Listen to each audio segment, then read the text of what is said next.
ভারতবর্ষের স্বাধীনতা আন্দোলনের সর্বকনিষ্ঠ সর্বপ্রথম শহীদ ক্ষুদিরাম বসু আমাদেরই মেদিনীপুরেরই সন্তান। তার বেড়ে ওঠা পশ্চিম মেদিনীপুরে, তার স্কুল হ্যামিল্টন হাই স্কুল।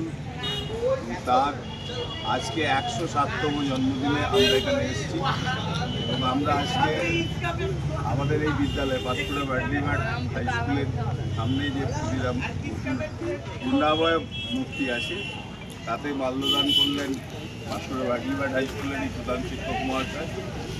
তো আমরা আজকের দিনটিকে স্মরণ রাখার জন্য পাঁশকুড়া এলাকায় আমরা বঙ্কিমবাবুকে পেয়েছি, আলোক পরিবেশ আছে, ছাত্রছাত্রীরা আমি আছি। আমরা অন্তত এইভাবে মনীষীদের স্মরণ করে আমাদের পথ চলতে হবে, কারণ ভারতবর্ষের স্বাধীনতা সংগ্রামের ইতিহাসে ক্ষুদিরাম বসু এটি বিশাল বড় নাম।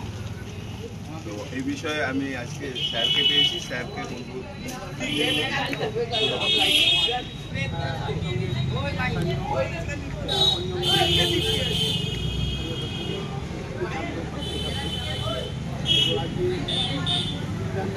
বললেন আমার বাইরে এখন চাচে আছে ভৌগোলিক কারণে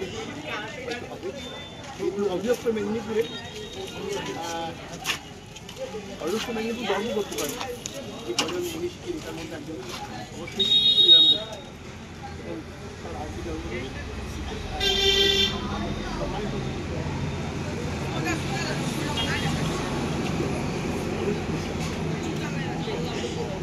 সম্মানীয় দেবাশিস কামিল্লা মহাশয়, পাঁশকুড়া ব্যাডলিঘাট হাই স্কুলের প্রধান শিক্ষক মহাশয়, আমরা কিন্তু সেই মেদিনীপুর পূর্ব পশ্চিম ঝাড়গ্রাম আমরা কিছু মেদিনীপুরিয়া বলেই আমরা নিজেদের আজকের উদ্যোগে আমি সামিল হওয়ার জন্য আলোককে প্রথমে বলেছিলাম, আলোকই উদ্যোগ নিয়েছে।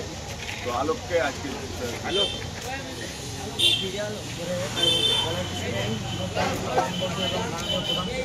বলেছেন রবিবার হাই স্কুলে অন্যান্য 14 শিক্ষক শিক্ষা মন্ত্রীরা উপস্থিত আছেন। আছে আমার ছাত্রছাত্রীরা।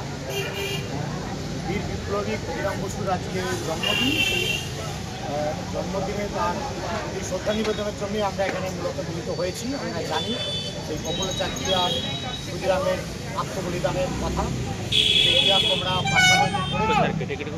এমন মনীষীদের স্বাধীনতা সংগ্রামের ইতিহাসকে বহন করে নিয়ে চলে পদ্মা থাকে।